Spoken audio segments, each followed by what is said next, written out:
Fala, fala pessoal, estamos começando mais uma edição aqui do Francamente Cripto. Hoje a gente vai falar sobre Ordinals, se são ou não o futuro do Bitcoin. Hoje não tem o co-host, hoje vai ser um papo one-on-one aqui com o Lug Tiller, que é CCO da Lux Studio. Já tô te colocando um cargo a mais aqui, Lug. Seja muito bem-vindo, já a segunda participação aqui. Queria que você de novo se apresentasse para nossa audiência, que o pessoal aqui não é bom de memória, tá? Boa. Pô, primeiro assim, já vão achar na Lumix que eu tô dando um golpe de estado aí, né? Já teve uma palestra também há um tempo atrás que botaram não só o nome errado, tava Luigi como CEO da Lumix, né? Eu falei, ô, Caio, não tô dando um golpe aqui não, tá? Continuo como diretor comercial. Mas, André, pô, muito obrigado pelo convite aí, tá? Um prazer imenso fazer parte aqui desse podcast, no Francamente Cripto. Já comentei várias vezes que é o podcast que eu mais ouvi, né, cripto na minha vida. Então, assim, poder compartilhar um pouquinho de conhecimento em um local que eu já aprendi tanto, né, é um prazer gigantesco para mim. E aí, agora fazendo uma apresentação breve, né, então, na verdade, eu me chamo Luiz Guilherme, mas por favor, sempre me chamem aí de Lug, né, sou diretor comercial da Lumix Studios. Só dando um recap aqui, né, a Lumix é uma startup de infraestrutura Web3, que foi recentemente, né, investida pelo banco BTG Pactual e vem trabalhando com grandes empresas, né, que estão justamente integrando o Web3 nos seus negócios, né. Atualmente, o que a gente tem de projetos ativos são Reserva, VTEX, o próprio BTG, Grêmio Futebol Clube e Elo, né, numa solução de DIDs. Então, assim, apesar do mercado ele estar frio em relação a preço, né, as marcas elas continuam com tudo aí experimentando, testando, aprendendo sobre essa infra. Muito bacana, tá de uma maneira muito mais madura do que um ano atrás, por mais que o mercado, né, ele esteja também aí mais frio que há um ano atrás. Porém, hoje o papo não tem nada a ver com isso, né? Hoje o papo aí é completamente degenerado nesse momento, né? Sobre ordens, as profundezas, o underground do Bitcoin. Mas, mais uma vez, né, a gente vem falando há um tempo sobre isso, acredito eu que, apesar desse assunto ele estar nas profundezas hoje em dia, ele ainda vai dar, né, o que falar, né, no futuro aí, principalmente em próximos bull runs, e vai fazer parte, né, de grande forma da mainstreamização, eu não sei se essa palavra existe, do Bitcoin.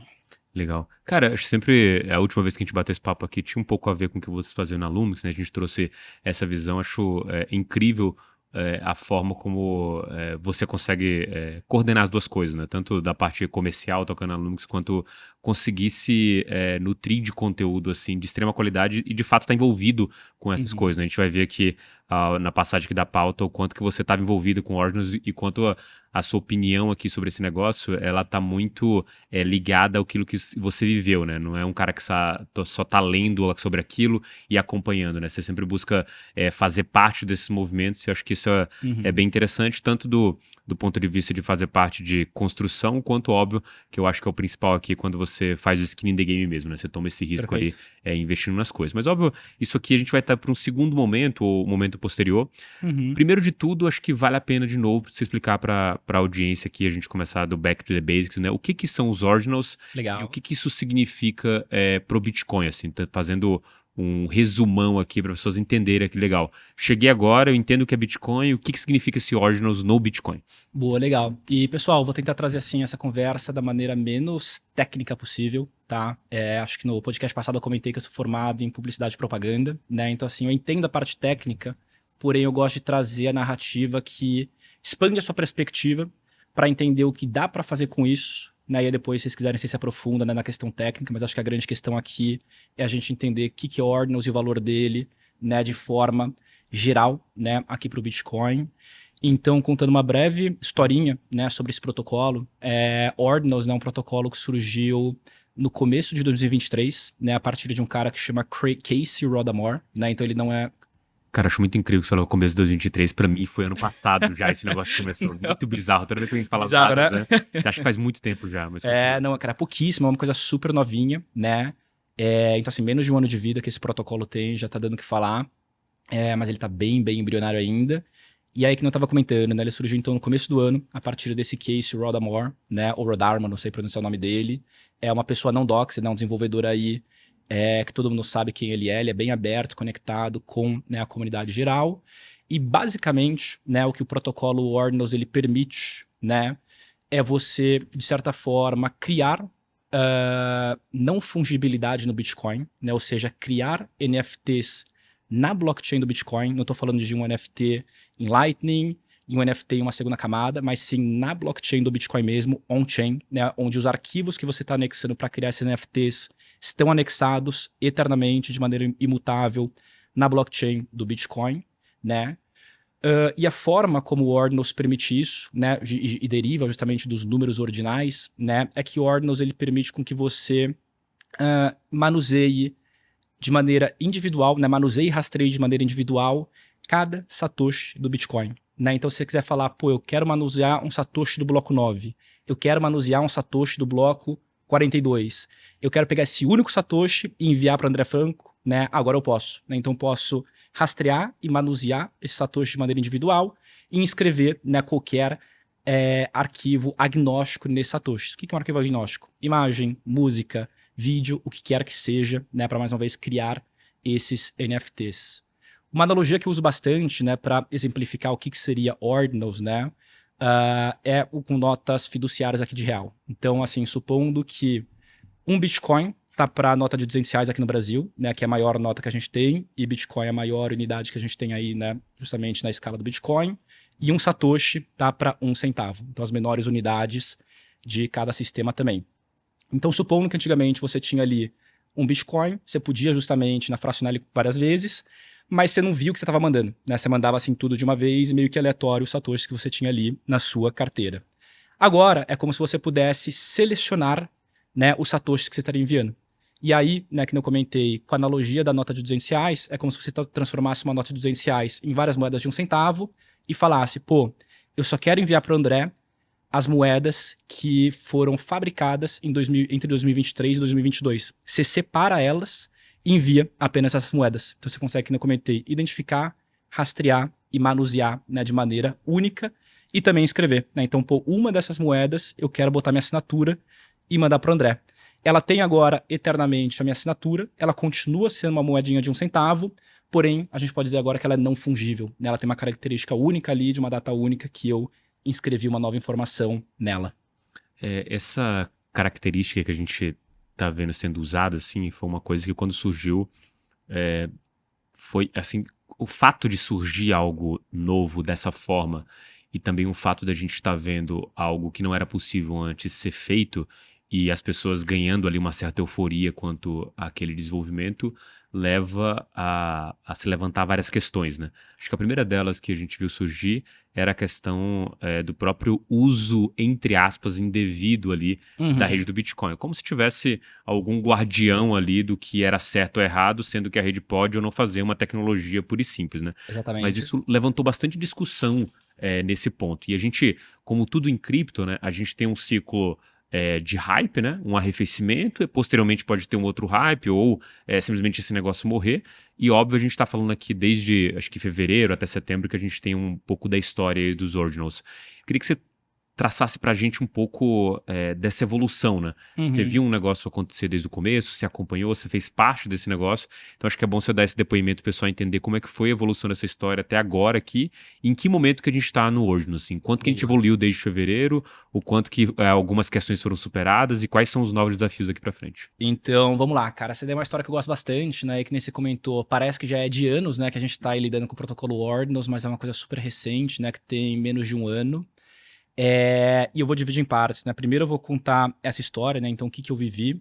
Vou contar também um pouquinho sobre isso que você falou, né? Sobre principalmente os maximalistas estarem trazendo que Ordinals estão tirando a pureza, né? Efetivamente aí do Bitcoin, né? Vocês estão violando a minha rede, vocês estão colocando porcaria aqui, lixo, né? On-chain, spam on-chain, o que de certa forma faz sentido, mas não é binário, né? Tem muito lixo realmente que está sendo aí escrito via Ordinals. E aí depois, né? Passar minha perspectiva de para onde eu acho que isso tudo vai, né, se voltar. Mas legal, a primeira vez que eu tive interação, né, com o Ordinals foi, cara, acho que algumas semanas depois do protocolo ir pro Twitter, né, eu tenho assim uma tática no meu Twitter, então que eu sigo, 30 pessoas que são meus alpha hunters, né? Então são pessoas diversas que falam sobre assuntos diversos sobre cripto, e geralmente quando mais de 2 deles falam sobre o mesmo assunto, eu falo, opa, tem game aqui, né? E eles começaram a falar Ordinals, Ordinals, Ordinals, Ordinals, eu falei, opa, deixa eu começar a olhar efetivamente o que tem aqui em Ordinals, né? E de forma geral, né, criar NFTs on-chain, né, como o pessoal chama, artefatos históricos na rede do Bitcoin, por forma geral, já me chamava a atenção. Falei, opa, isso aqui é interessante, né? Mais uma vez, isso aqui mexe com cultura, isso aqui é mais fácil de comunicar para o mainstream do que descentralização financeira, né? Até trazendo um parênteses. Tem um e-mail de 93 do Ralph Finney, né? Então, que ele fala sobre cards criptográficos, né, na blockchain. E ele traz nesse assunto dos cards criptográficos como uma forma de você introduzir criptomoedas para sua família e amigos, né? Então seria, pô, olha aqui que bacana, né? O card criptográfico do seu time favorito. Gostou? Para comprar, você precisa dessa moeda criptográfica, né? Então é mais fácil de você comunicar para o mainstream, é mais sexy, é mais legal, é menos friccionoso, né? Então isso já me chamou muita atenção. Aí eu falei, pô, legal, deixa eu começar a olhar um pouquinho mais sobre aqui, né, sobre Ordinals. Mas como era um protocolo muito novo, não existia infraestrutura, né, ao redor de Ordinals. Então, por exemplo, para eu conseguir criar um Ordinals, ou até às vezes armazenar um Ordinals, eu precisava ter um node rodando em Bitcoin, coisa que eu não tenho, né? Eu falei assim, opa, esse game não é para mim por enquanto, né? E aí, né, a infraestrutura começou a se desenvolver, se desenvolver, se desenvolver. Não existiam ainda na época, né, carteiras capazes de suportar Ordinals além de iSparrow, se eu não me engano, que é uma carteira muito pouco friendly. E aí, né, uns malucos, eles começaram, né, a sacar que eles podiam fazer o quê? Criar, né, uma carteira em Sparrow, colocar um Ordinals lá dentro, envelopar a chave privada dessa carteira, né, da Sparrow em um NFT via Emblem Vault e vender essa carteira com Ordinals no OpenSea. Então, olha que loucura, né? Você estava comprando um NFT em Ethereum que carregava a chave privada de uma carteira de Bitcoin que continha um Ordinals. Mas a dor disso é que, assim, no OpenSea, ele mostrava a imagem do suposto NFT que tinha dentro da carteira. Então, se eu colocasse, um Ordinals falso, ou seja, eu mintasse ali um Bored Ape Ordinals, que não era da coleção, entre aspas, original, porque não é original, né? Eles fakearam ali o Bored Ape, eu poderia escamar um monte de pessoas. E aí, tinha assim, uma forma complexa que você via ali, via o endereço da carteira, via várias questões qual que era no NFT original. Numa bela madrugada aí de sábado, né? E eu lembro que eu entrei aí, né, eu descobri essa forma de descobrir quando o NFT original e comprei meu primeiro Ordinals lá em fevereiro, se eu não me engano, que era um Bitcoin Punk. E aí, eu lembro que eu peguei e mandei no grupo de amigos, né? Fiz uma coisa aqui, né? Comprei meu primeiro Ordinals. E aí, não, que é isso? Que é Ordinals? Como é que você comprou? Parará, expliquei. E aí, dois desses meus amigos, que hoje em dia eles pedem para não serem aí, né, identificados, mas eles manjam, né, de codar, desenvolver e tudo mais, eles fissuraram, né, nessa parada. E aí, no dia seguinte, eles me mandam uma mensagem. Lug, 7 da manhã. Pô, que esses caras estão me mandando mensagem 7 da manhã, sendo que a gente tava falando ontem às 3. Construí um primeiro marketplace da história de Ordinals. O quê? Não, construímos aqui, fizemos em Webflow e tudo mais, aqui tá construidinho, tá bonitinho, a gente fez uma parceria com Bitcoin Punks, eles vão tocar depois, mais o primeiro marketplace da história de Ordinals, né? Cara, 2 brasileiros construíram, olha que loucura, em uma noite, né? Em uma madrugada praticamente. E aí, era basicamente isso, né? Então era um marketplace que ele verificava, né, algumas informações dentro dessas chaves privadas armazenadas no NFT para garantir que os NFTs vendidos ali eram atrelados a coleções originais, né? E isso deu um impulsionamento muito bacana para o mercado. Mas olha que loucura, né? Por muito tempo o mercado ele funcionou sem marketplace. A forma como as pessoas elas faziam transações, tá, André? Ou era via Emblem Vault ou via OTC em canais do Discord. Então a gente tinha planilhas no Excel de pessoas fazendo trade de NFTs de mais de 20 mil reais via Excel, né? Então, eu vi no Excel ali no Google Sheets, na verdade, que você tem tal NFT. Quer trocar comigo? Quero. Quanto custa? X. Legal, me envia aqui, que eu te envio aqui. Ou vamos pegar uma pessoa terceira aqui, que ela recebe meu dinheiro, você manda o NFT para ela e depois, quando ela tiver com as duas coisas, ela envia aqui para todo mundo. Então, era uma loucura. Velho, acho total. Muita gente se deu mal, muita gente se deu bem, né? Mas foi muito prazeroso começar a ver, mais uma vez, a infraestrutura nascer, né, ao redor desse protocolo. E aí, alguns meses depois, né, depois da construção desse marketplace, que era o Ordinals.market, outras marcas começaram a entrar, né, outras grandes empresas. Então, a gente viu a OKX entrando também, né, construindo marketplace, o Magic Eden construindo também um marketplace, né, justamente para suportar Ordinals, a Xverse construindo uma wallet, a Unisat construindo também uma corretora. Então, assim, do dia para noite, a gente foi de nada para trades em planilhas, para grandes empresas construindo aí, né, efetivamente, infraestrutura, né, ao redor dessa nova aplicação, né, que você tinha dentro do Bitcoin. Então foi muito bacana, né, você ver isso tudo sendo construído literalmente do dia para noite, né, e acho que assim, além da infraestrutura ao redor, né, de Ordinals, está sendo construído o próprio protocolo, também ele vem sendo atualizado cada vez mais, para ele também trazer menos danos, né, ao Bitcoin. Então, por exemplo, né, recentemente foi aí feita uma atualização para que seja colocada a metadata, né, agora nos ordinals, que é muito importante para questões de token gating. Está em votação justamente, né, uma atualização no protocolo ordinals que meio que tiraria, né, os números de inscrições. Então tem uma questão que, pô, todos os ordinals que foram os primeiros 1000 inscritos têm um valor histórico, né? E aí, eu não vou explicar a história completa aqui, mas teve um bug ali no sistema que alguns ordinals ficaram com números negativos. E aí, se ele fizesse essa atualização, meio que ele colocaria esses números negativos nessa conta, e um ordinals que às vezes já foi sub 10 mil, deixaria de ser sub 10 mil. E a galera pirou, né? Então, assim, o próprio protocolo ele vem sendo atualizado, a infra ao redor vem sendo atualizada, e claro, né, os use cases também vêm sendo atualizados, né? Então, da mesma forma que em 2021 a gente viu aquele boom dos NFTs começando como NFT pelo NFT, deixa eu inscrever literalmente qualquer coisa aqui, né, na blockchain para ver o que acontece. Ordinals também está nesse momento, né, um momento muito embrionário, né, estava vendo até alguns dados hoje. Semanalmente a gente está tendo agora nessa baixa 1.200 usuários únicos, né, fazendo trades. É uma coisa muito, muito pequena agora, né, que passou um pouco a hype. Mas, mais uma vez, né, o mercado começando a amadurecer cada vez mais para entender quais são as narrativas corretas, né, o que dá para fazer realmente relevante com ordinals. E aí, né, acho que pode ficar para uma outra pergunta aqui, que senão vou me alongar muito, né, que é uma frase que eu sempre trago, né, o NFT pelo NFT, né, você inscrever uma imagem, uma coleção de NFT, é uma visão muito míope, né, sobre o que essa tecnologia permite. Né? Quando a gente está falando de blockchain, a gente está falando de um banco de dados descentralizado, e quando a gente está falando de NFTs, a gente está falando sobre dados, né, propriedade não fungível. E hoje, né, o que começa a se conversar de maneira mais madura em ordinals, né, é até o Bitcoin ele ser uma data layer, né, onde você consegue inscrever videogames, websites, né, arquivos que não podem ficar, às vezes, em bancos de dados centralizados, que você não quer que fiquem lá, você quer que eles fiquem eternamente, de maneira imutável, na blockchain do Bitcoin. Né? Então, hoje em dia, a visão que se tem é muito mais do Bitcoin como uma data layer, então um banco de dados descentralizado que você pode colocar e armazenar qualquer informação, e não só mais, né, transações P2P. Então, mesma história que a gente já viu nos NFTs. Começamos nas fotinhos de macaco e vamos aí, né, amadurecendo, com também, claro, a infra, né, ao redor de tudo isso amadurecendo e possibilitando com que builders menos técnicos entrem também no jogo e pessoas menos técnicas entrem também para engajar, né, com esse tipo de ativo, com esse tipo de aplicação, né, e tudo mais. Esse tipo de evolução, você até mencionou no artigo que você colocou no portal do Bitcoin, e que eu acho bem interessante e resume bem como esse negócio funciona, né? As passagens aqui de evolução, que foi esse finalzinho da resposta que você deu. E uma das coisas dessas evoluções, elas casam, vez ou outra, com narrativas, né? Por exemplo, esse negócio que você citou de inscrição dentro do blockchain do Bitcoin, em algum momento a gente teve essa narrativa lá no passado, que seria uma base de dados descentralizada em que você pudesse escrever as coisas, e a ideia talvez ali de um cartório, né? Então, assim, da maneira que o Bitcoin tá hoje desenhado e estava lá um tempo atrás, você já poderia fazer esse passo para escrever informações simples que pudessem ser registradas de maneira descentralizada e qualquer um pudesse acessar. Perfeito. E isso seria imutável e, obviamente, seria essa ideia de um cartório digital.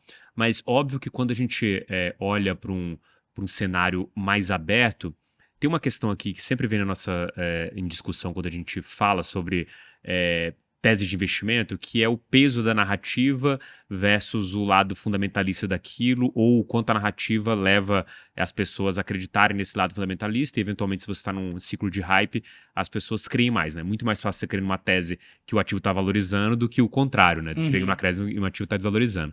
E uma das coisas que para mim meio que foi um estalo na minha cabeça no evento da Mainnet lá em Nova York, que foi uma fala do Raw Paul, que ele falou assim, cara, o NFTs vai ter um outro round aqui, simplesmente porque ele se comporta muito parecido com o mercado de segunda mão de relógios caros, e até ele fez um comparativo com artes também.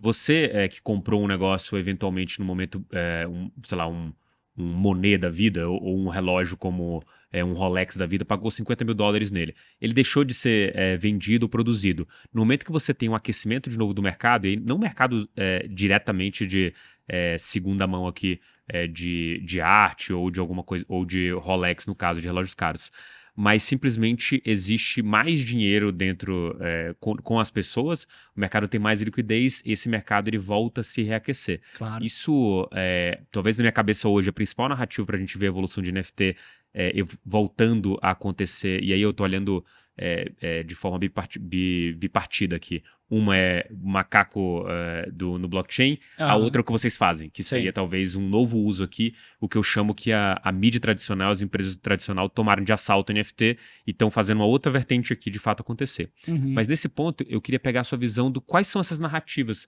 que estão acontecendo dentro dos Ordinals e o Legal. que você viu que já aconteceu e você acha que vai talvez ter um novo reaquecimento disso aqui e quais são as novas coisas que podem surgir em volta dessa nova tese dos Ordinals. Boa, perfeito. Então, como eu comentei, né, a narrativa padrão, né, que a gente teve assim de início era vamos inscrever qualquer coisa na blockchain do Bitcoin, ver o que vai dar, né? E eu lembro muito quando eu entrei em 2021, né, nos NFTs, que eu lembro até que o Ricardo Dias, né, que é o ex-VP de marketing da ABI, ele publicou, né, sobre NFT na época, então assim, tava bem no comecinho, mas já tava indo pro mainstream. E foi uma foto de um fantasminha da Gucci, que foi vendido por $30.000, sei lá. E não foi a Gucci que inscreveu. Mas por ser uma representação da Gucci na blockchain, alguém pagou caro por isso, né? Porque naquela época ninguém sabia o que ia ser, ninguém entendia que existiriam milhões e milhões de NFTs, que NFTs também virariam um spam, né, na blockchain, de certa forma. Eu lembro também que... não lembro quem também, é um cara que não deve nem, né, estar mais relevante hoje no cenário, mas ele escreveu fotos de Pokémon.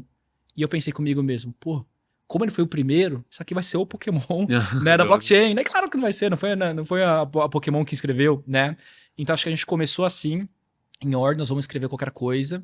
Tanto que a coleção que mais bombou na época, né, que me trouxe efetivamente para dentro desse ecossistema foi a Bitcoin Punks, que não é da Larva Labs, né? Teve até um conflito aí que eles tiveram com a Yuga, né, uma época. Depois colocaram Bitcoin Punks, né? Bitcoin Punks, Bitcoin Apes, tudo mais. E aí algumas narrativas começaram a se desenvolver de uma maneira um pouco mais completa, né? A minha narrativa preferida, né, e hoje em dia é que realmente tem mais tração, é a dos rare sets, né? Então satoshis raros. Então só dando uma abstraída de novo pro pessoal, né? Bitcoin é a maior unidade desse sistema monetário, Satoshi é menor, né? São satoshinhos. E como você consegue agora manusear cada um deles de maneira individual e rastrear eles, né? Você consegue identificar, e mais uma vez, pessoal, é uma narrativa, tá? Mas você consegue identificar e nomear satoshis que estiveram presentes em momentos históricos da rede do Bitcoin. Então, por exemplo, o bloco 78 foi o primeiro bloco, se não me engano, minerado pelo Hal Finney, né? Que é um dos maiores cypherpunks da história. Tem gente até que acha que o Hal é, né, o Satoshi. Então, satoshis do bloco 78 têm um valor histórico, por mais que eles sejam aí milhões, né, dezenas de milhões, sejam muitos. Alguns estão perdidos, mas são muitos, né? Não dá para negar, não é tão escasso não. Então, satoshis do bloco 78 têm um valor histórico, né? E assim, tem pessoas que ou só vão querer ter na carteira, né, um satoshi do bloco 78 para falar assim, pô, eu tenho na minha wallet um satoshi que o Ralph Finney, né, interagiu. Ou também tem pessoas inscrevendo coleções em cima, né, desses satoshis. Então olha que bacana, né? Você vai lançar uma coleção de NFT, você pode inscrever toda a sua coleção de NFTs em cima de satoshis minerados pelo Ralph Finney que tem um cunho histórico, né? Uma narrativa, é uma otimização de valor histórico que você pode trazer, né, para o que você está criando aí na blockchain do Bitcoin, né? E além do bloco de 78, você também tem o do bloco 9, né, que é o primeiro bloco, o bloco mais antigo em circulação que a gente tem, minerado pelo Nakamoto, né? Esse é o bloco que tem os... O Ordinal Maxi O Beast. Lord Max Beast. E já fala dessa coleção. Então, assim, todos os satoshis, né, e bitcoins minerados antes do bloco 9 estão, né, imóveis aí, esperamos que permaneçam imóveis na suposta carteira do Nakamoto. Na carteira do Nakamoto, na verdade, né, essa é dele.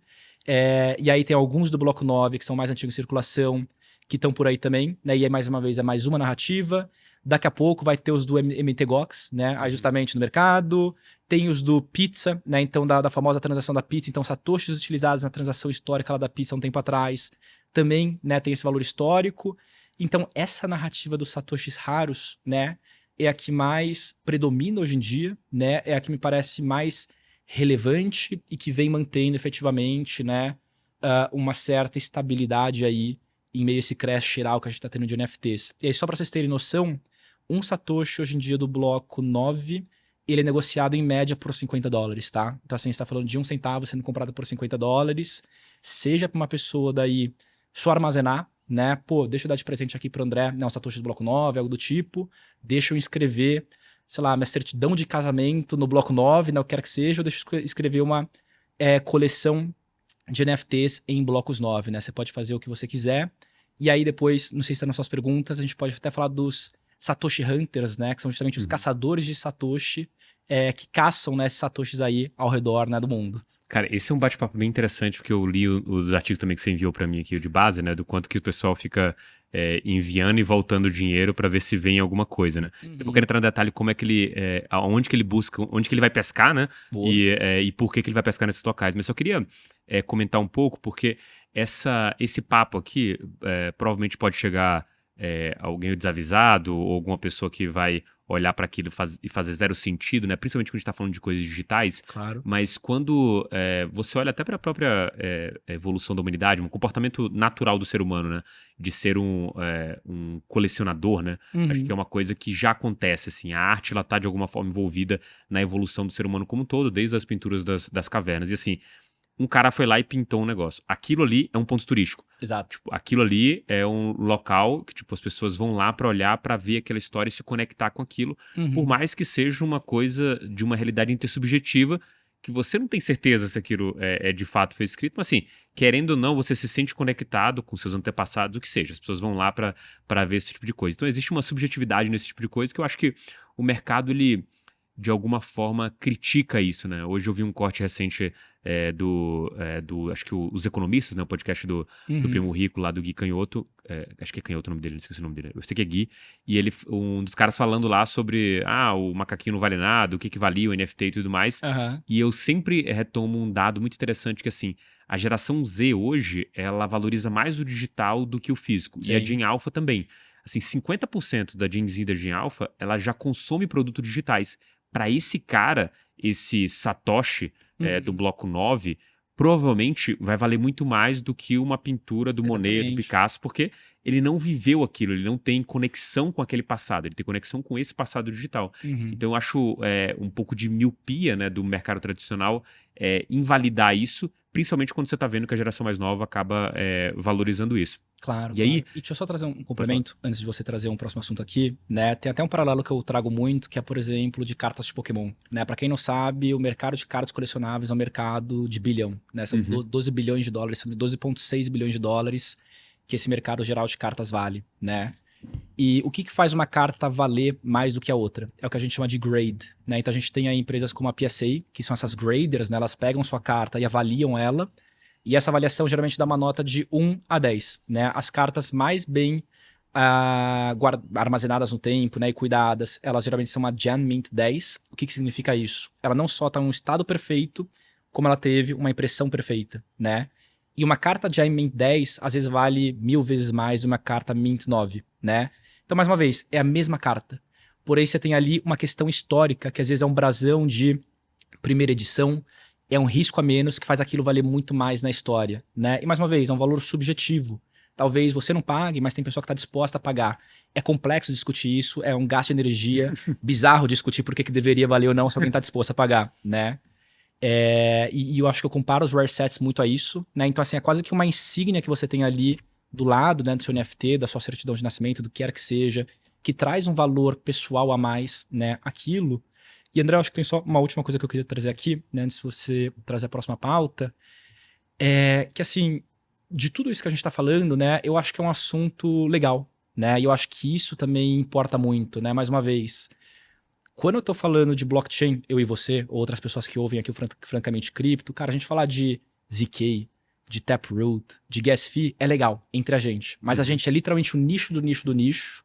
Como a gente trabalha com isso, vive isso, a gente acaba achando que é interessante para todo mundo, mas no fim do dia ninguém quer saber, né? Ninguém quer saber como é que a infra, né, geral funciona, e é muito tópico a gente achar que todo mundo vai saber, né? Ainda mais você olhando para dados gerais. Pô, o brasileiro não tem nem educação básica direito, né? Não tem educação básica financeira direito. Ele não vai entender que é Proof of Work em 1, 2, 3, 4, 5, 6 anos. É muito tópico a gente achar que para comprar você tem que entender, né, toda a parte técnica por trás. Mas é o que o Ruffini falou. Se você traz uma nova narrativa, uma narrativa legal, uma narrativa divertida, que engaje com a cultura, pô, pode não ser tão grandioso que nem te descentralizar do governo, ser uma reserva de valor contra uma guerra, mas, cara, é mais uma forma que você tem de conectar o Bitcoin, blockchains no geral, com o público mainstream, né? Eu tenho uma visão que tem 3 pilares, né, que podem levar realmente uma tecnologia disruptiva ao mainstream. A primeira, educação, né? Eu e você gostamos, a gente sentou, parou, estudou, esteve disposto a passar por todas as fricções e estamos dispostos a ver tudo ruir, os preços, né, acabarem e ficaremos ok com isso. Tem um lado que é da necessidade. Então, por exemplo, nossos irmãos argentinos agora, infelizmente, estão tendo que, na necessidade, entender o que é uma reserva de valor, porque eles estão vendo o peso morrer, né? O que é justamente você conseguir se descentralizar do governo e às vezes conseguir trocar seus pesos por dólar ou uma outra moeda que reserva valor no tempo, né? A galera da Rússia, um tempo atrás, entendeu o que era poder fugir do país com, né, dinheiro digital num pendrivezinho ali, numa hard wallet e não ter todo o seu dinheiro confiscado, né? Então isso é por necessidade. E, né, mais uma vez, acho que a parte mais ampla é via cultura. A cultura pode ser entretenimento, pode ser arte, pode ser esporte, pode ser o que quer que seja. E que bom que agora isso também está se expressando, né, na blockchain do Bitcoin. Mais uma vez, né, não foi o avanço de ZK, não foi a gas fee abaixando que trouxeram aí, né, esses últimos milhões para a blockchain da Polygon, Ethereum e tudo mais. Né, foram, cara, grandes marcas entrando, trazendo cultura, trazendo entretenimento, algo que faça sentido para essas pessoas. Né? Eu acredito que isso também vai começar a vir agora mais para o Bitcoin. Né? A gente tem algumas marcas entrando já, posso depois também comentar essas histórias. Tem uma bem bacana sobre isso daí, inclusive. Então, assim, eu acho que o último recado que eu queria deixar, que a gente fica muito nessa discussão de pureza, não é puro, né? Pô, não é para isso que o Bitcoin foi criado. Cara, galera, que bom que isso está acontecendo no Bitcoin. Mais uma vez, é uma outra forma que você tem de apresentar nessa infra para seus amigos de uma maneira que eles queiram, né, te ouvir nesse momento. Eu acho esse papo bem interessante quando você traz a questão do entretenimento, né? Porque eu acho que as pessoas, de modo geral, elas olham para isso e veem de uma maneira ruim, talvez o lado mais purista ali da coisa. Mas, cara, se você olhar a internet hoje, eu acho que o dado era mais ou menos assim, acho que uns 60%, 70%, ou perto de 2/3 da internet, dos vídeos eram coisa de entretenimento. Exato. Então, assim, é natural do ser humano usar uma tecnologia para se entreter de qualquer forma que seja. E das mais rebuscadas, como a internet, como o vídeo online, até o fogo. Tipo, por que o cara não usou só o fogo para se aquecer, para construir ferramentas, e assim começou a dançar com fogo, a se entreter com fogo, né? Exato. Então acho que isso é característica humana. Então quando você olha para entretenimento e faz assim uma cara meio de blasé, você simplesmente tira todo o contexto que está envolvido numa nova tecnologia que tem a ver com entretenimento. Talvez, de alguma forma, ela seja tão importante quanto a usabilidade e os user cases pro dia a dia das pessoas. Perfeito. Porque se você tiver entretenimento, você já está no user case do dia a dia, em que as pessoas, de alguma forma, nem vão querer saber o que está acontecendo ali por trás, simplesmente vão usar aquilo para se entreter. Nesse quesito, tem uma coisa que eu acho que a gente pode usar aqui para dar o próximo passo aqui na discussão, que é um pouco do que você trouxe aí dos Sats Hunters, né? Que os caras ficam buscando e como que eles fazem isso, assim. Eu vi ali o tweet do Zika Sharks, né, acho que foi esse, ZK Sharks, ele comentando, ele falando como se a Receita Federal dos caras, dos Estados Unidos, falou assim, olha, eu tô mandando 50 bitcoins aqui toda hora sacando, mas eu não tô fazendo nada de errado não, eu tô fazendo exatamente isso que é pra tentar achar os satoshis raros. E a pergunta que me surgiu vendo aquele tweet foi assim, legal, o cara tá mandando, eu não sei, não fica claro pra mim ali pra onde que ele tá mandando, mas como que ele sabe que lá dentro tem onde ele tá mandando e sacando e voltando, pode vir pra ele um satoshi raro, se ele sabe ou se é tentativa e erro, porque é uma quantidade exorbitante, 50 bitcoins, pro cara que tá só enviando e voltando bitcoins, assim, qual que é a lógica e onde que é essa piscina que ele pesca pra tentar achar esses satoshis raros? Não, eu vou te falar de quantidades ainda mais exorbitantes, tá? E mais uma vez, pô, pessoal, por que estamos falando de rare sets aqui, né? Satoshis raros. Cara, é legal, né? O Bitcoin não foi criado para isso, satoshis raros não vão mudar o mundo, mas mais uma vez, né? Que nem o próprio Finney falou, é mais uma forma que você tem de falar, né, sobre Bitcoin para seus amigos, de trabalhar, né, com essa infra de uma maneira mais ampla. Então, né, a gente estava comentando aqui que você tem os satoshis raros, né? Então, satoshis do bloco 9, satoshis do bloco 78, satoshis do Pizza Day, e esses satoshis, eles estão aí espalhados pelo mundo em diversas wallets e corretoras, né? E aí surgiu-se então a prática que é a do Sat Hunting, né? Então a caçada dos satoshis, feitas, né, pelos Sat Hunters, né? Então os caçadores de satoshis, que eles ficam basicamente peneirando, né, ou garimpando a blockchain do Bitcoin. Na verdade eles estão garimpando carteiras de corretoras em busca desses satoshis raros, né? Então assim, esses satoshis já estão no mundo, geralmente tá na carteira aí de grandes corretoras. Eles conseguem rastrear esses satoshis até determinada corretora para falar assim, ó, na Binance existem 40 mil, sei lá, 1 milhão, né, de satoshis do bloco 9, então é na Binance que eu preciso minerar, né, ou garimpar por esses satoshis. E como que eles fazem, né? É literalmente uma peneira, né? Então eles pegam uma alta quantia, né, de Bitcoin, compram Bitcoin nessa corretora, verificam se eles meio que peneiraram, né, algum satoshi raro ali. Então assim, pensa que você tá num rio, botou uma peneira ali, né, na areia.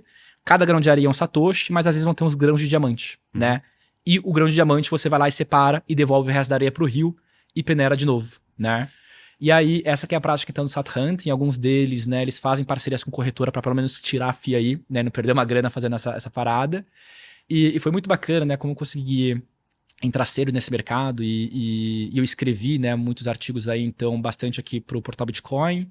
E tive aí, cara, um privilégio, um prazer gigantesco de escrever para Cointelegraph Global também 2, né, desses artigos.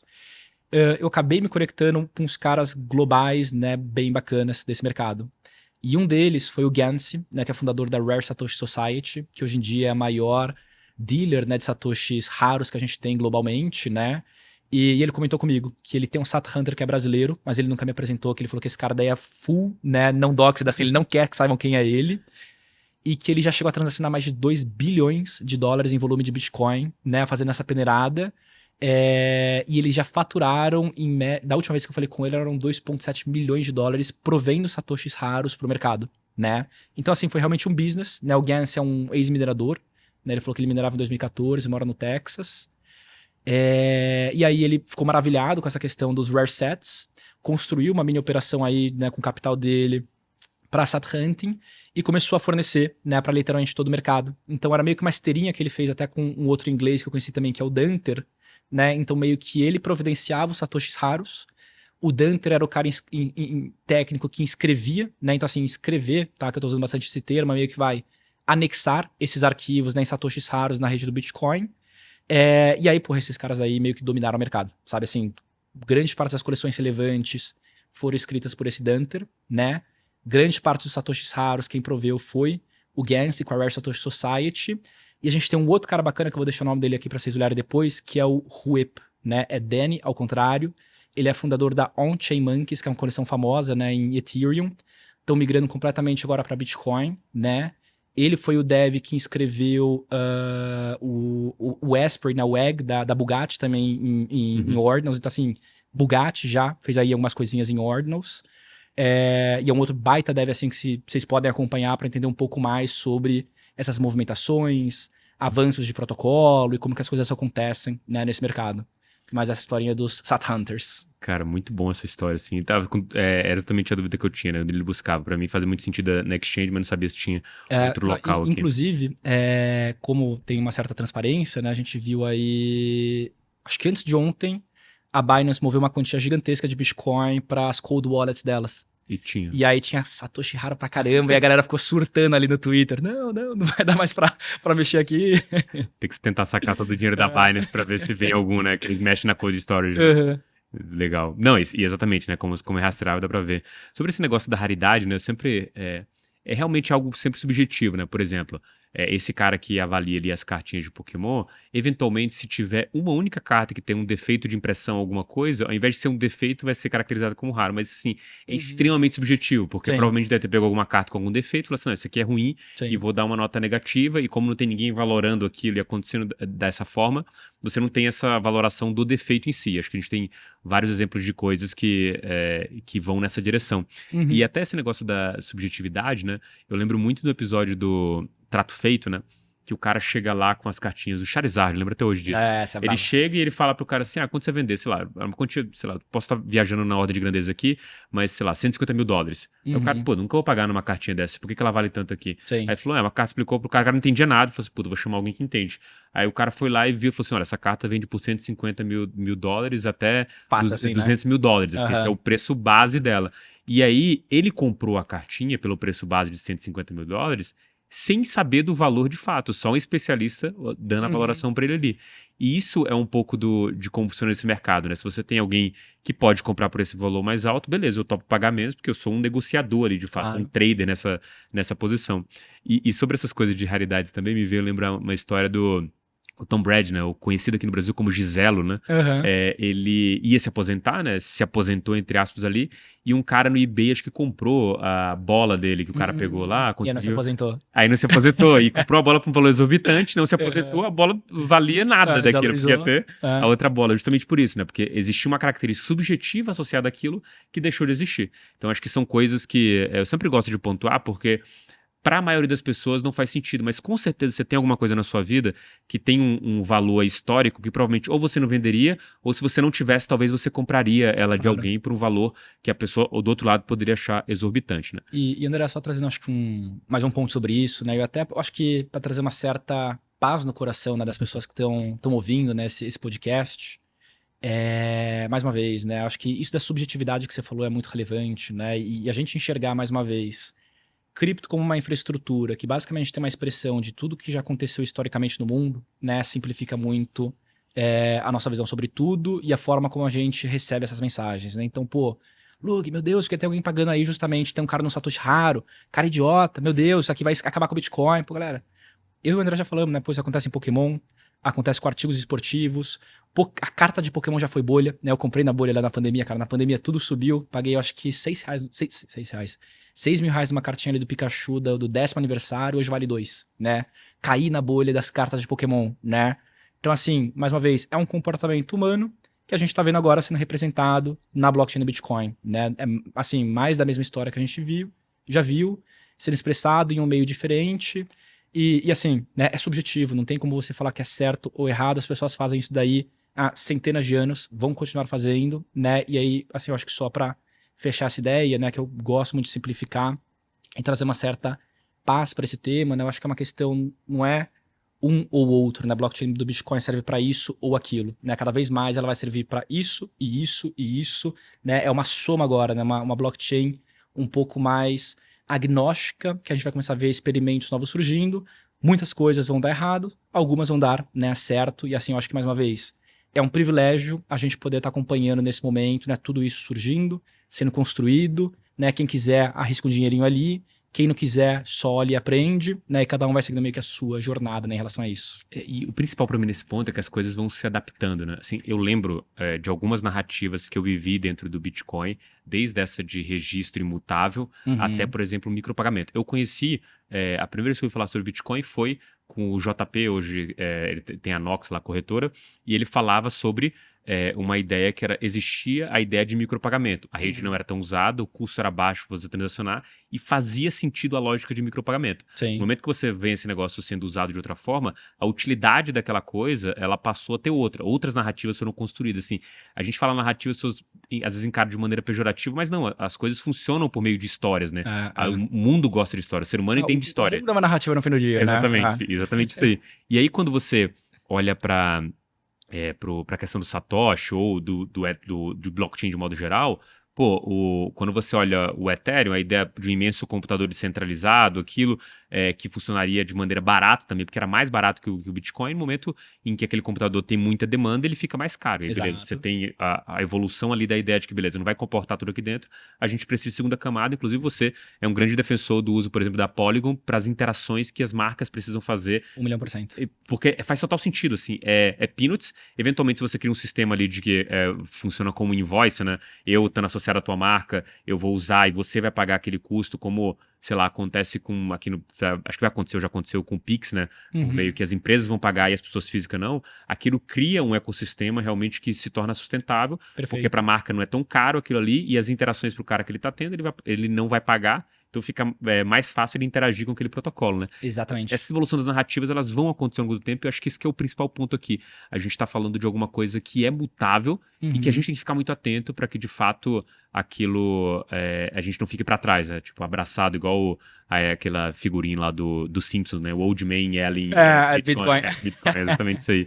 E É, André, sobre isso que você trouxe, tem uma questão muito bacana também, tá? Que eu acho que, só puxando essa questão de Polygon aqui, mais uma vez, né? Eu gosto tanto de Polygon para essas transações do dia a dia, interações entre marcas, né? E interações gerais, né? uhum. Entre empresas, marcas, né? E o mainstream. Hoje em dia na Lumix, tudo que a gente faz em Polygon, né? Não sei se todo mundo lembra, mas no bull market, uma transação em Ethereum custava $90, né? Imagina também para deployar um contrato. E o que eu acho que muita gente não percebe, né, é que assim, a gente está experimentando e a gente está construindo em uma infraestrutura que não está pronta, né? Uhum. Ethereum está constantemente se atualizando, né? Polygon também está constantemente se atualizando. Atualizações de ZK agora para trazer privacidade. A próxima atualização de Ethereum deixa a Polygon, se eu não me engano, 6 vezes mais barata, né? E outras Layer 2s, claro. Eu já tive muitos projetos gigantescos que eu perdi na Lumix porque ainda era incabível de maneira financeira fazer isso na blockchain, mesmo em Polygon, né? Porque a gente está falando de microtransações, mas mais uma vez, está falando de milhões de microtransações, fica caro, né? Então eu acho que o que eu queria trazer aqui sobre essas questões de Layer 2, né, é que uma parada muito bacana que o Ordinals está fazendo também em Bitcoin é deixando a rede um pouco mais cara, né? E deixar a rede mais cara não é necessariamente bacana, mas o bacana é que as pessoas começam a olhar mais para as segundas camadas de Bitcoin, a.k.a. Lightning, né, e RGB, outras que a gente tem por aí. E por que isso é muito legal, tá? Eu acho que assim, mais uma vez, a gente tem pessoas aí que vão se antever, né, justamente ao futuro, a futuros problemas e falar assim, deixa desde já eu construir a solução para isso. Mas tem momentos que a gente só olha para a solução quando a água, né, desculpa o termo, bateu ali na bunda, né? Então, por exemplo, Binance só foi adicionar agora, né, um node de Lightning quando a rede da Bitcoin spikeou ali por causa de BRC20, né? Então, tokens fungíveis na rede do Bitcoin criadas aí, né, a partir de um outro protocolo, e aí ficou muito cara a rede, né? Então, assim, mais uma vez, foi via necessidade que, né, a Lightning, ou a Binance começou a olhar para Lightning. E tem uma frase que eu gosto bastante, né, que você só entende o valor de uma segunda camada quando você paga pela primeira vez $90, né, em Ethereum. Então eu acho que também, né, o Ordinals, de certa forma, tem coisa bacana, que nem eu comentei no início, tá? Eu sou muito racional em relação a isso, tem muito spam, muita porcaria que está sendo colocada on-chain, isso eleva realmente o custo, né, da blockchain como um todo, mas de certa forma, na minha visão, obriga a gente a olhar mais cedo para um caminho que é o correto, que é a gente também trabalhar em segundas camadas ali ao redor do Bitcoin. Bitcoin é uma camada de valor, mas você tem outras camadas, né, transacionais aí, Lightning, não sei quem vai vencer. E eu acho que, mais uma vez, né, você antecipa, né, players, né, desenvolvedores a olharem, né, para essas soluções. Porque quando o mainstream chega, isso já está pronto. Né? A gente não vai esperar o mainstream chegar agora para justamente começar a olhar para essas soluções de escalabilidade. Então, o que eu acho que é muito também positivo, e a gente estava falando aqui de Polygon, né, me lembrou isso, é que Ordinals, de certa forma, antecipa certas discussões de rede congestionada que a gente talvez só tivesse num próximo bull market, quando a gente tivesse mais gente utilizando a rede e navegando por ali, né? Eu acho que é interessante ver essa visão sua de meio que um wake-up call para a comunidade como um todo, Uhum. disso e procura de soluções que já estavam ali, mas o fato de você, tá ok aqui para mim, que tem alguns 1000 bitcoins, até o momento que você olha, opa, não tá tão ok aqui para mim, porque esse negócio começa a ficar caro. Minerador maravilhoso, né? Mas Exato, agora mineradora da hora. adoro, mas enfim, Uhum. tipo, e o cara começa a pensar, beleza, como que isso vai funcionar e agora eu tenho que prestar atenção em outras redes aqui. Acho que até uma coisa meio estranha, porque quando você conversa com um Bitcoin maximalista, existe uma série de argumentos dele colocando a Lightning como essa solução, mas a grande verdade é que tem mais Bitcoins dentro do Ethereum do que na Lightning. Então, Uhum. assim, seu argumento cai por terra. Na verdade, as pessoas Exato. não estão usando aquilo. Inclusive, acho que nem você está usando. A Uhum. grande, se você, que é o cara aí que está dominando os Bitcoins e é uma baleia desse negócio, não está usando, Uhum. quem que vai usar, né? Já que você é o Exatamente. grande especialista desse negócio e não está usando. E nesse quesito, vem sempre a pergunta, a gente caminhando para o final aqui, qual que é o futuro para isso? Assim?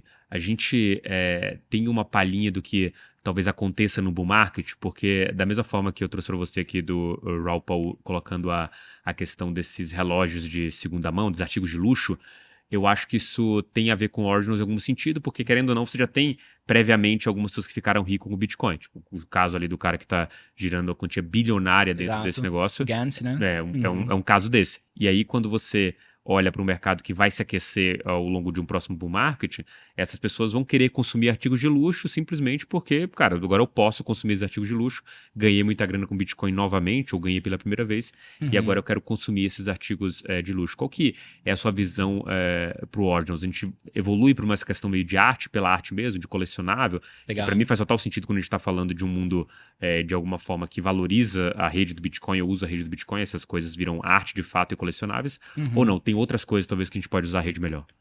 Boa, legal. Então, acho que assim, falando especificamente sobre arte, tá? Eu acho que a gente vai ver uma migração bacana, né? Efetivamente para o Bitcoin, mais uma vez, né? Me parece fazer muito mais sentido você ter uma arte inscrita, né, na blockchain, né, talvez mais segura do mundo, de maneira imutável e escrita on-chain, do que você ter ela em Ethereum. E assim, pouca gente sabe, mas grande parte da imagem que você vê dos NFTs não estão on-chain em Ethereum, né? Tá em banco de dados da Amazon, do Google. Então, assim, se alguém para de pagar a conta, aquilo desaparece, né?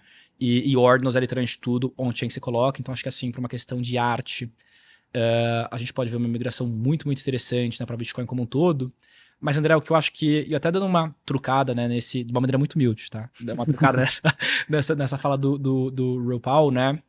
Eu ainda acho ela muito pequena, né? Uma perspectiva muito limitada ao que realmente são NFTs, né? Então eu fiz uma porrada de post aí, né? Aproveitei a hype que tava tendo em cima daquela manchete da Rolling Stones, né? NFTs agora, 95%. finalmente, né? Perderam 95% do seu valor. Descaracterizaram finalmente, né? A galera tem um ódio mortal por NFT, não sei porquê.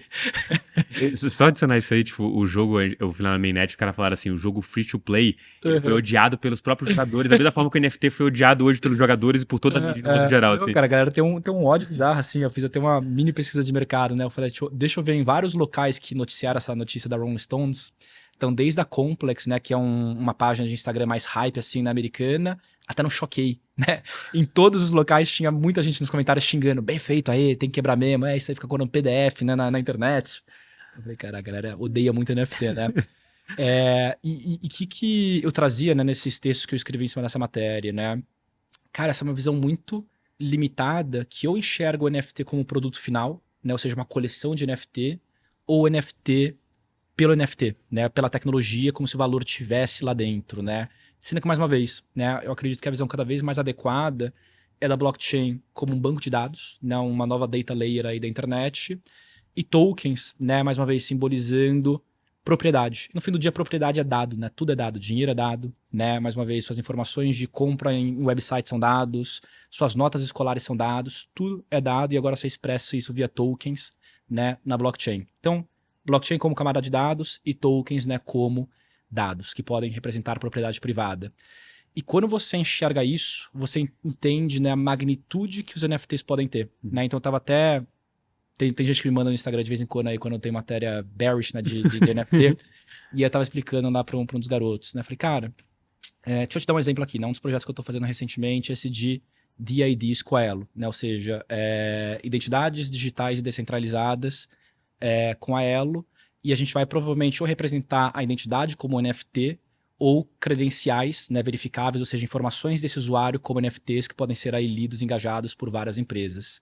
Você entende como o NFT perdeu valor não faz nenhum sentido, né, para um use case como esses, que são use cases que efetivamente vão, né, engolir o mundo, né? Tipo assim, esquece ali o que está sendo vendido no OpenSea, esquece, né, também ali, mais uma vez, só artigos de luxo tokenizado, que nas suas narrativas que duram hoje em dia, e tem essa visão mais ampla de camada de dados, né, e dados sendo representados por uma camada tokenizada.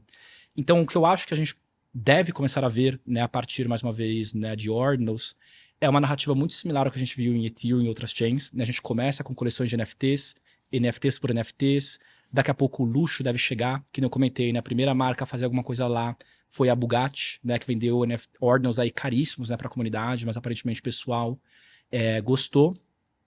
E aí, né, a gente deve ver um amadurecimento que a gente está vendo agora em outras blockchains como um todo, né? Um uso mais institucional, um uso menos sexy da infraestrutura, né? Mais uma vez como representação de dados não fungíveis na blockchain. E acho que tem uma última coisa bacana que eu gostaria de trazer aqui, né? Que é um tipo de inscrição que é a inscrição recursiva, né? A Recursive Inscriptions. Então, uma informação bacana, tá? Um bloco de Bitcoin só pode ter 4 megabytes. Então, você não poderia inscrever, por exemplo, um website lá dentro, né? Porque ele seria muito pesado. E o que a inscrição recursiva, ela permite? Que você meio que divida, né? Efetivamente... Cara, isso é muito louco, tá? Isso é muito louco, vou gostar de explicar isso daí. Né? Inscriptions, né, também permite que você inscreva pacote de códigos na blockchain do Bitcoin. Então você poderia, por exemplo, inscrever em vários satoshis, vários pacotes de código, e via inscrição recursiva, um desses satoshis, ele seria uma representação de um website ou de um videogame composto a partir desses códigos abertos que você colocou na blockchain do Bitcoin. Né, o que a gente chama de Recursive Inscriptions. E aí, para ficar talvez um pouco mais visual para as pessoas, né, supondo que você queira criar uma coleção de NFTs, Se você inscrevesse todas as imagens, né, efetivamente em Ordinals, seria muito caro. Então o que você poderia fazer seria inscrever as traits, né, em satoshis, e aí depois via recursive inscriptions, você vai lá e aponta, né, essas traits já escritas para outros satoshis, para justamente você formar ali, né, a variação. E aí, cara, assim, vocês entendem o quão louco é isso, né? Você tá meio que criando um GitHub on-chain, descentralizado, que qualquer pessoa pode usar o seu pacote de códigos para criar o que quiser, né? E aí o jogo ele fica muito mais complexo. Vai muito além, né, justamente de coleções de NFT e imagens sendo expressadas no Bitcoin, né? Então o que eu acredito que possa acontecer, mais uma vez, com a gente aprendendo a melhorar a compressão de dados, com essa questão do Recursive Inscriptions e talvez com algumas melhorias de ZK. Olha que bacana, cara. A gente começou a falar sobre ZK em Bitcoin, né, de novo, depois de muito tempo, por conta, né, de Ordinals, é a gente começar, talvez, voltar a discutir Bitcoin como essa data layer, né? E acredito eu, tá, que isso traga muito mais valor agregado para a rede como um todo, né? Ela deixa de ser só P2P, mas ela fica com valor agregado, né, de relevância muito maior lá dentro.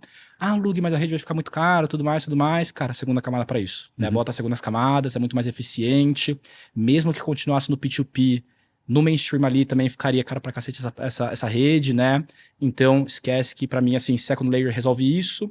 E a gente, né, só para fechar aqui, começa a enxergar Bitcoin agora como um banco de dados que armazena, né, informações muito mais amplas e até relevantes do que apenas, né, transações P2P que a gente tinha antes.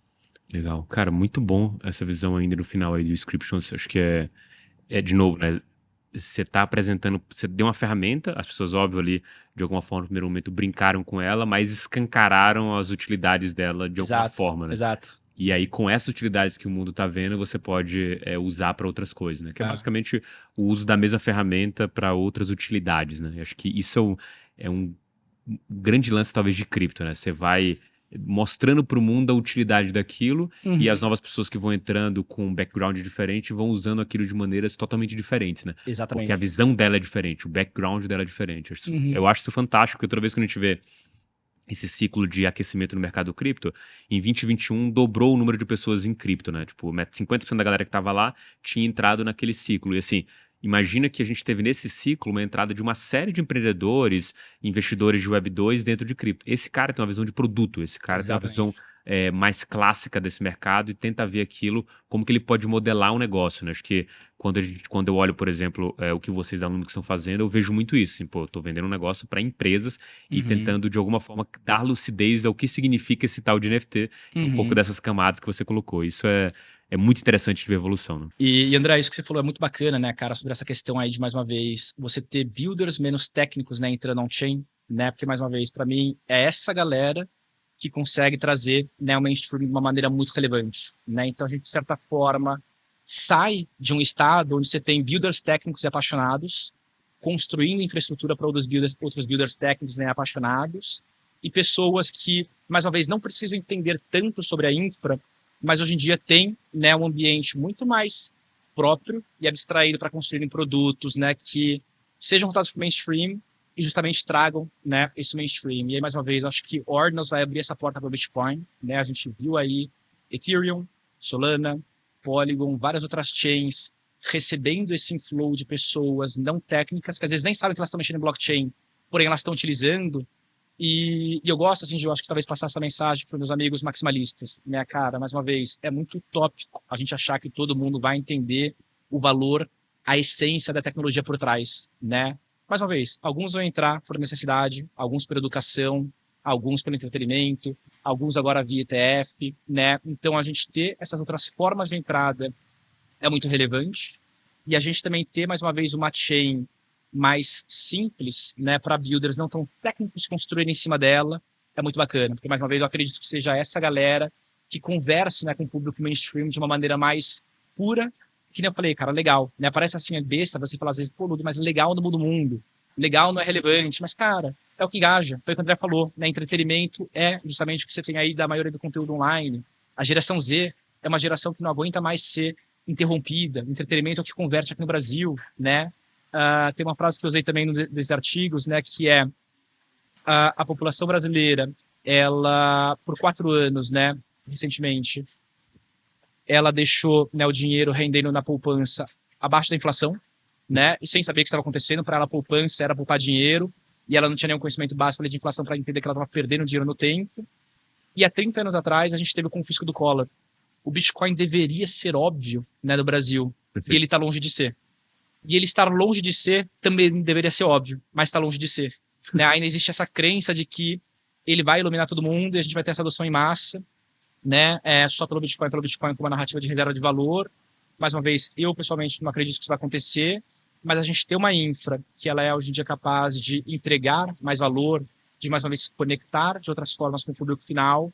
É o que, para mim, mais uma vez, né, numa composição, cara, ETF que vai sair já já, se Deus quiser, né? Essas marcas entrando agora on-chain são o que levam realmente a infra, né, para o mainstream de uma maneira muito poderosa e num espaço de tempo menor, né, do que a gente acharia que aconteceria.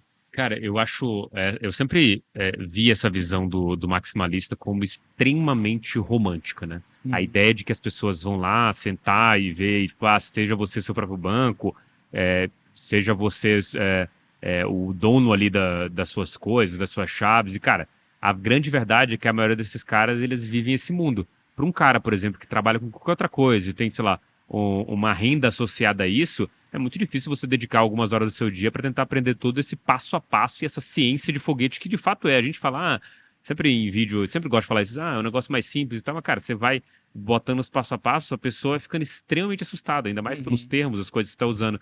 E assim, quando você olha para as coisas que a gente usa hoje, que se aproxima talvez de meio de pagamentos, como um Pix ou cartão de crédito, cara, ele não teve uma imensa campanha do Banco Central para você aceitar o Pix. É um ótimo produto, fácil de usar. Exatamente. Você jogou no mercado, um cara usou, o outro usou, e assim, eu tinha um grande problema quando eu ia para o interior, até de São Paulo às vezes, mas principalmente Minas ou no Nordeste ali, do pessoal sempre não passar cartão. E era um problema, porque às vezes o outro chegava no local, tinha que perguntar, aceita cartão aqui? Aí o cara, sei lá, não, só de segunda a sexta, tipo umas paradas meio assim, sabe? E eu falava assim, por que isso acontecia? E agora, tipo, cara, Pix é o principal meio de pagamento. Pix é bizarro. Exatamente. É surreal, né? Assim, a penetração que teve num espaço muito curto de tempo, cara, qualquer lugar que você vai, assim, a vendinha de água de coco ali na Lagoa do Rio de Janeiro, o cara tá aceitando Pix. Hoje em dia, se não aceita Pix, às vezes eu nem compro, né? Eu não ando mais com cartão, só ando com o cartão ali, aquele do lado do celular, às vezes prefiro pagar em Pix, né? Então, mais uma vez, cara, imagina se o Banco Central tivesse falado, pessoal, vamos explicar o Pix. Deixa eu explicar porque é seguro. Deixa eu explicar porque é relevante. Cara, não ia virar. Não ia virar, né? Simplesmente não ia virar. Então, assim, mais uma vez, tem gente que pode me xingar por isso, né? Mas eu acredito cada vez mais numa Web3 abstraída.